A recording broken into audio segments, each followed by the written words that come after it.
I think medicine is a very interesting career. I felt that when I was at the point in making a decision on my career after JC, in my NS period, I was thinking about what can I do that makes the greatest impact on society.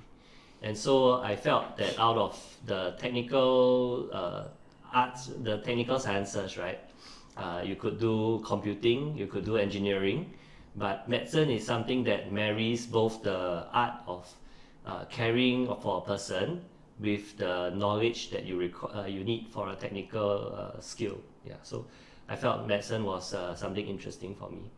And the second thing is, after I went into medicine, then I realized there's a lot of scope for you to be contributing in terms of tech, in the world of tech, because everybody wants their healthcare to be delivered as high quality and as high tech as possible. So that's where I feel that I made the right choice.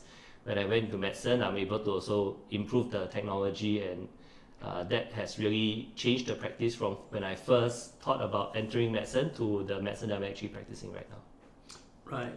John, we know that he's technically is a foreigner, right? Yeah. So yeah, that's right. Yeah. So John grew up in New Zealand, right? Correct. And then you were educated in Australia. New Zealand. New Zealand also. Okay. And only you came Singapore as a doctor. As a specialist. As a specialist, right? Yeah. Yes. So what is the experience like, and why do you choose medicine growing up in New Zealand?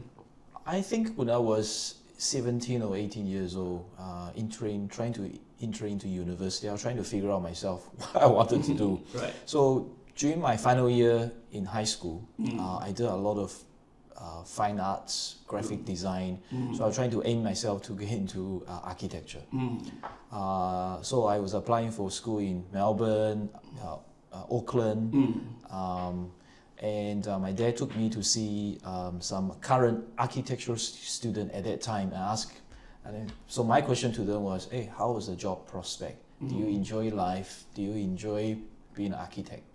A few of them basically said, it's quite busy, you don't get to sleep, and there's a lot of desk job where you sit down and, it's not very, in terms of the job, it's not very vibrant. Right.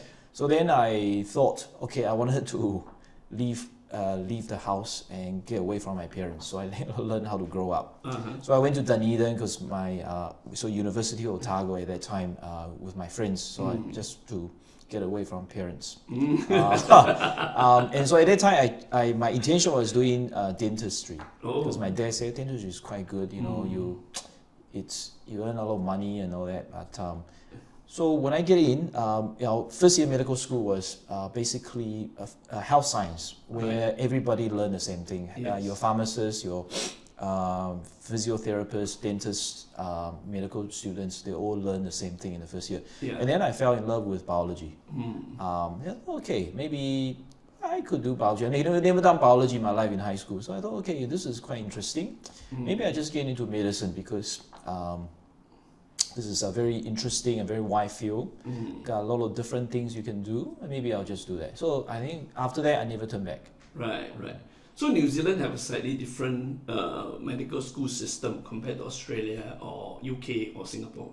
You do a 1 year common academic year before you choose medicine. Yeah, so in University of Otago in the South Island of New Zealand, you don't do you don't get in basically with your academic results from your university entrance exam. Yeah. Whereas Auckland University, they had interviews, but I didn't apply. I never thought I wanted to stay in the same town as my parents and just live there and grow up. So I thought I wanted to leave the house and just get away from house and just try to grow up. Yeah. Right. Okay, my own story. So I came from a relatively good JC. So did quite well. I was actually on road to applying for a PSC scholarship to be one of the scholars in Singapore at that time. Yeah. So, but many of my classmates at the same time also applied to medical school as well. So I just decided I just go along, and I was in the officer cadet school doing infantry officer course. And at that time, you know, those days were quite tough, right? So towards the end of my junior term, I still remember. So I was asked this very weird question: will you want to continue in the scholarship application, or would you want to do something else? So the smart part of me must be thinking, why that question all of a sudden, right? So I figured out that I might have been considered into medical school already. And so I decided that I would rather have what is in my hand than what may or may not come, right? So I decided to just take the chance, and then told the officer that I would just, you know, get whatever it comes. And true enough, I got into med school. That's how I got into med school. But did you know what you wanted to do Well, before you try to apply for medicine? Well, I do have a few options. One of the options, of course, is medicine. The other one is dentistry, just like yourself. Yeah. And the third one is, actually it should be the second and third. My first choice was actually wanted to do Chinese. I wanted to be a Chinese teacher. Oh, that's interesting. Yeah. In fact, the PSC scholarship that I applied to is to do a degree in Chinese teaching in Beijing, China. Oh, wow. Yeah. So I was gunning for it. Yeah. So that's my story. No high and fancy kind of calling at that stage. Yeah. And thankfully they didn't ask me anything about that. I was just very naive and, you know, just say whatever comes to my mind at that time. And for whatever it's worth, they have considered me into med school. Yeah. So that was me.